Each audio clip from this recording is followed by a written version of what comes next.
Because the damage Buhari did to this country is unsurmountable. Serious damage.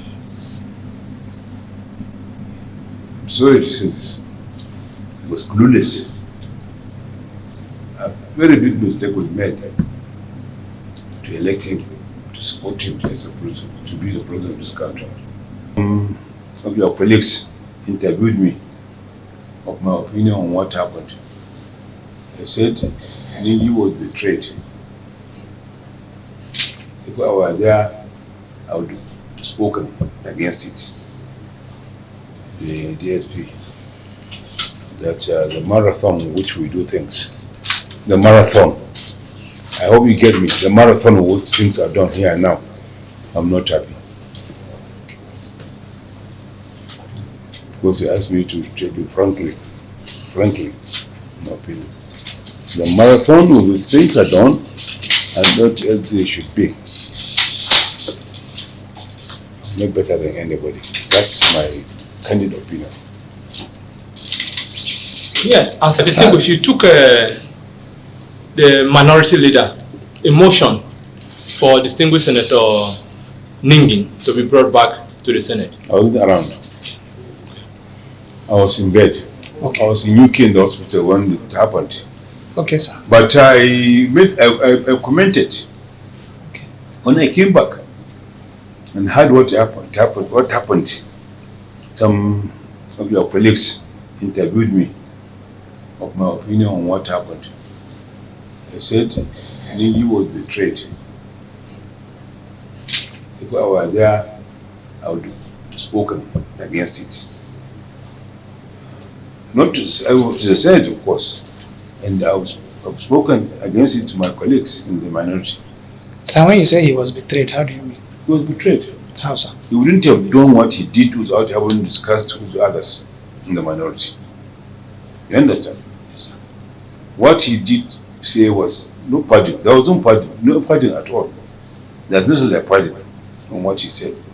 He said there was unfairness, that some people were favored more than others. So was that true?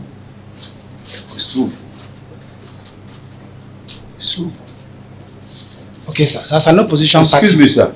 Some people were favored more than others Okay. in allocating constituency projects. This is what he said.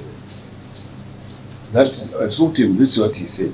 But you know, some people may interpret it as whatever they want to interpret. And if somebody says, I have seen this in the budget, that there's no heading, you know better. There are certain things that do not have any heading because there are certain things in the budget that are not subjected to any defense from voters. They call it first line charges, like the judiciary. It's a first line charge. You know, they don't come to defend it. It's just straight away given to them. And so there are other things like that in government departments where it's a first line charge. You just allocate it to them. So if you are looking at the budget, you can't see any heading there. You can't see it allocated to any ministry or department. So some people out of ignorance will say, what is this amount? There is no heading. Why is it allocated to? Without asking, they will go ahead and say, this is for funding. The allocation is without money, without heading, without the receiver. They are given out to themselves. You know, that one, I think, is what some people think. Yes, sir. During that period, are you part of those ranking senators that got 500 million from the budget? I said I was in bed. Yes, many people, according to Senator Jaribe, he said ranking senators. Many ranking senators, excluding him. Okay, maybe excluding me too. Okay, sir. So as an opposition party member, you are expected to bring vibrancy to the Senate. To bring what? Vibrancy. Excuse me. You are in the fifth Senate. Ask questions. We were very vibrant because we were many. So that's where I'm coming to. I'm coming to. There were only two now from my party in the Senate. Yes. Only two. Only two of us in the whole country. So there are other opposition parties. Excuse me, but when you are many from your party, you come with your party directives and the opinion and start to fight together. When this bloc have their opinion, it's difficult for you to, in this very short time, to have this cohesion, to come together, understand each other and do things together.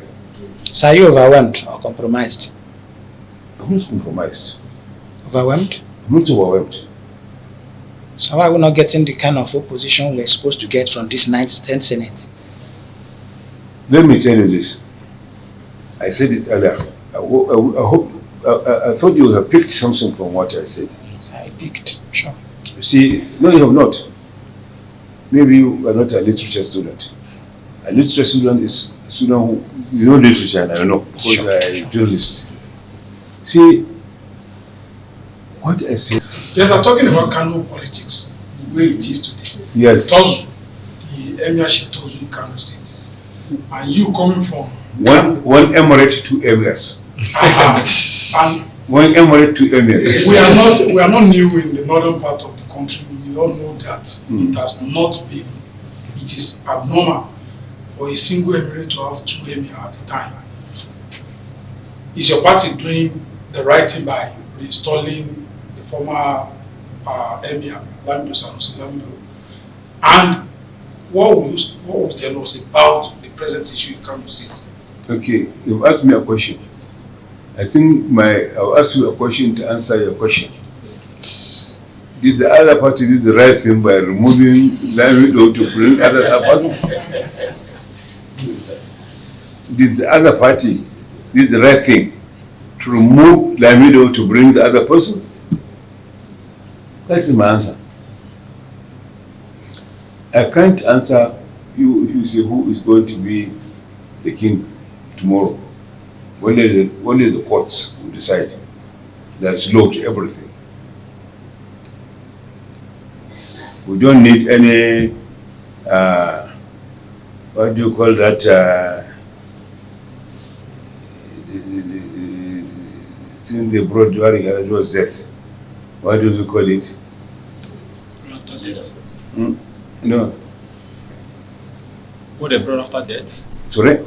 Yeah, you were. When Yaradua died. Okay. Okay, doctor of necessity. There's no doctrine of necessity now. Okay. In this respect, there's a law to the solution of this problem. I'm going to see that. Yes, sir. Yes, sir. Distinguished, sir. I think it may be wrong for us to close without talking about the issue of insecurity. Yeah. Even in the Senate, in the chamber today, there was a motion on insecurity, especially in the north. We are from the northwest also. Do you think that the present administration is doing enough to curb this issue of insecurity in Nigeria? See,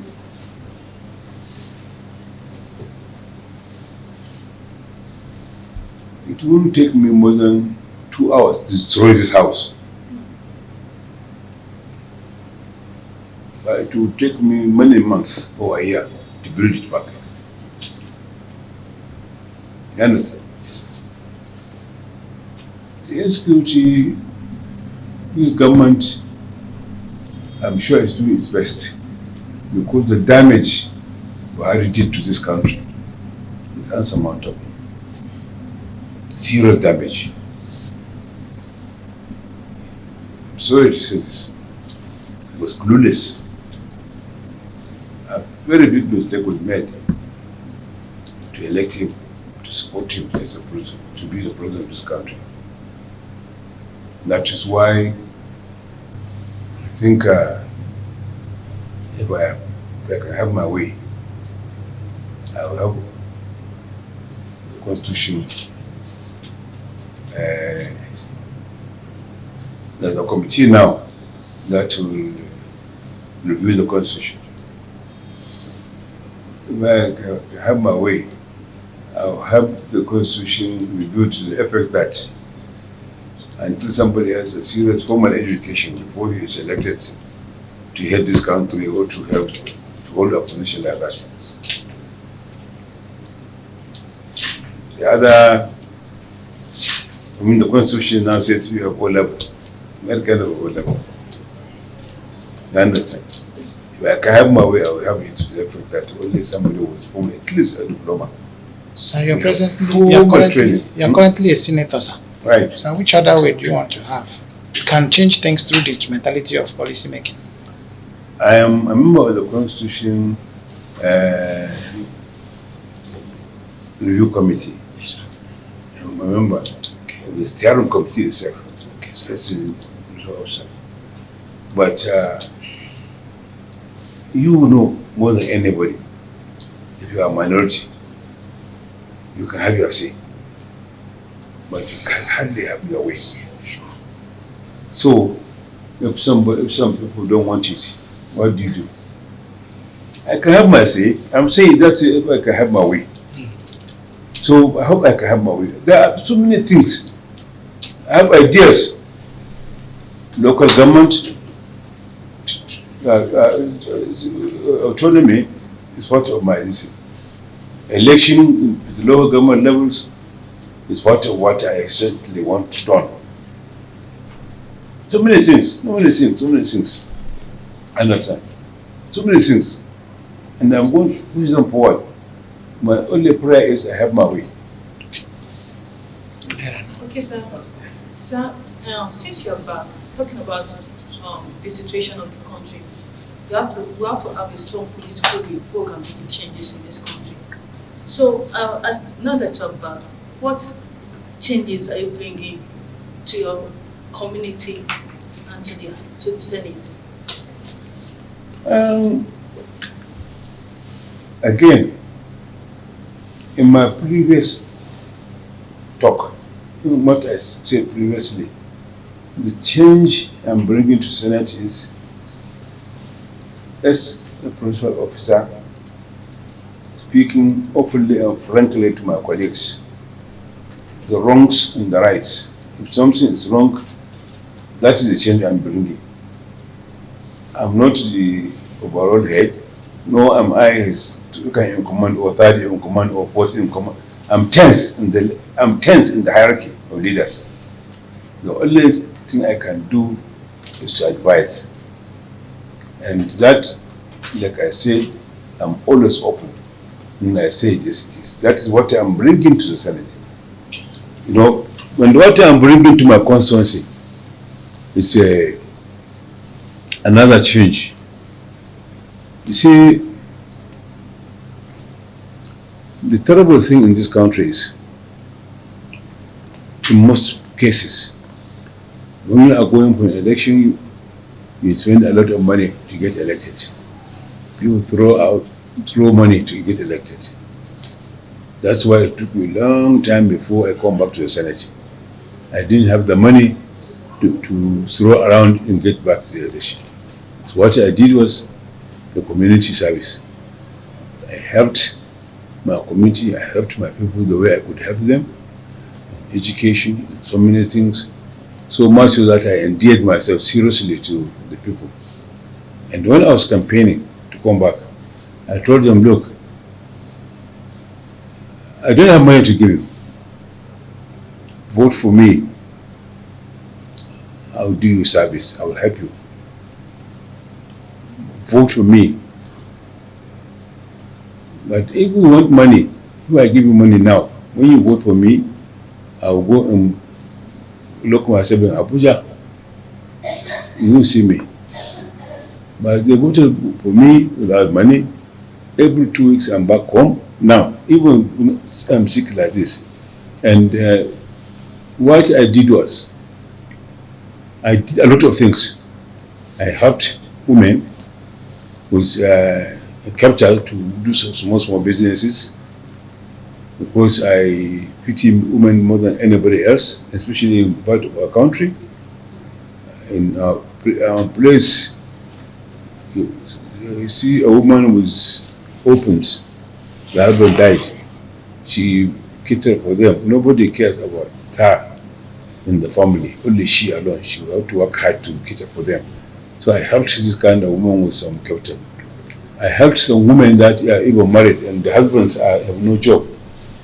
The husband will wake up early in the morning, go to tell her that he's going for prayers to the mosque. When he disappears, he won't come back till 12 a.m. Whether she has eaten, the children have eaten or not, he didn't give a hoot.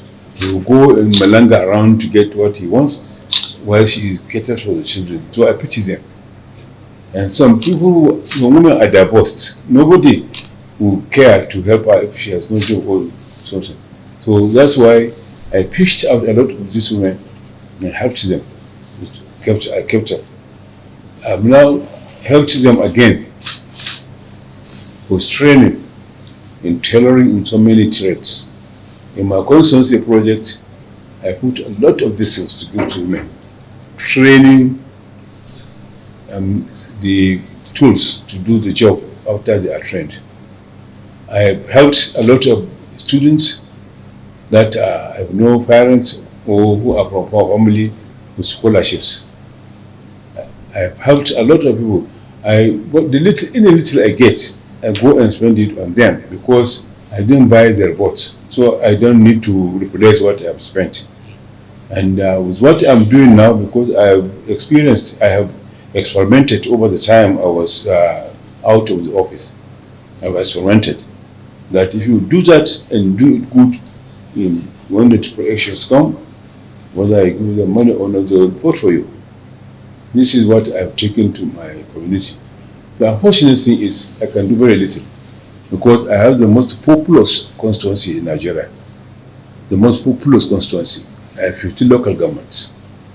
That is why I think there is unfairness.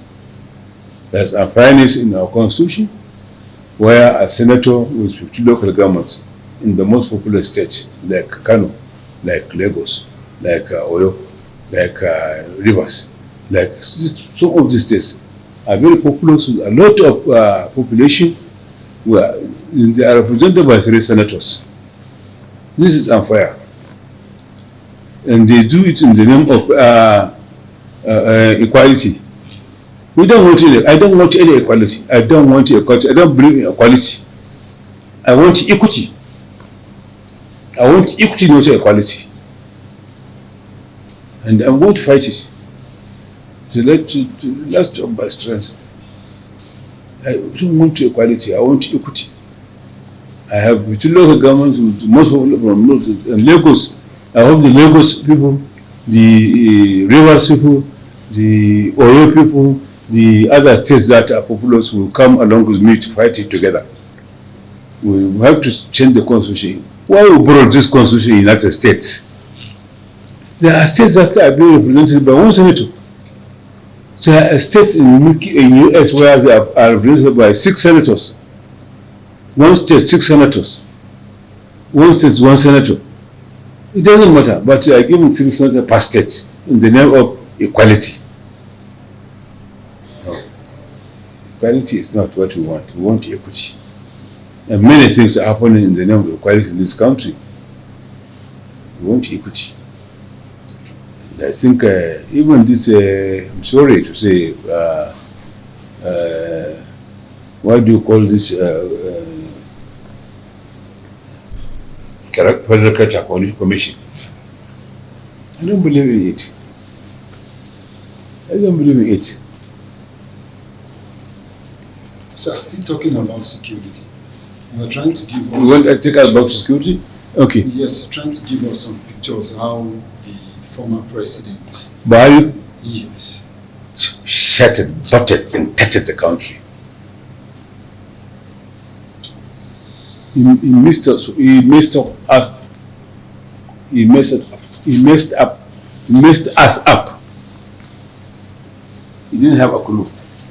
That's so it's difficult. I said it all. You can destroy this house in 1 day, but it will take me 1 year to rebuild it. That's what happened. Buhari destroyed the house. This government is trying to rebuild it. The minority leader, because you are part of the minority leaders in the Senate here. So how would you say that minority parties have been treated or fair here under this regime? Well, see, this Senate, I think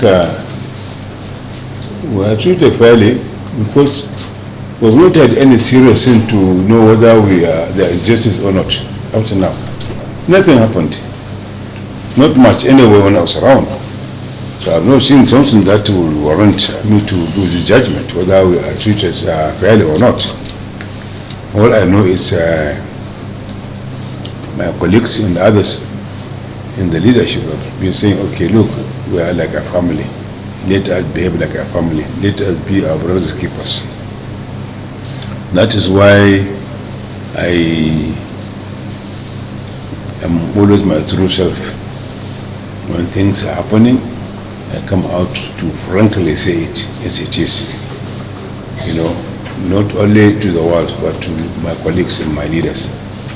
Because since we have agreed to be like a family, since we have agreed to be our brothers' keepers, so I say it as it is, that things, this and this happening are not good, we should change our tactics. Because the public eyes are on us. And I know what I encounter when I go back home. I know what I encounter when I go to do some things with friends here and there. How much we are abused for being this or that. You understand? So I come and tell them as it is. And that has helped a lot. You know, things changed. I mean, some things are changing anyway. I've never seen where I talk to my colleagues or to my leaders frankly on something, and I've never seen where they are angry with it. They accept it reluctantly. That is my nature. Some of you, most of you, none of you was around when I was around in the Free Senate, I think.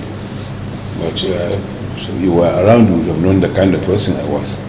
Even though now I've grown very old and I'm a little sick. I'm just recuperating from my sickness.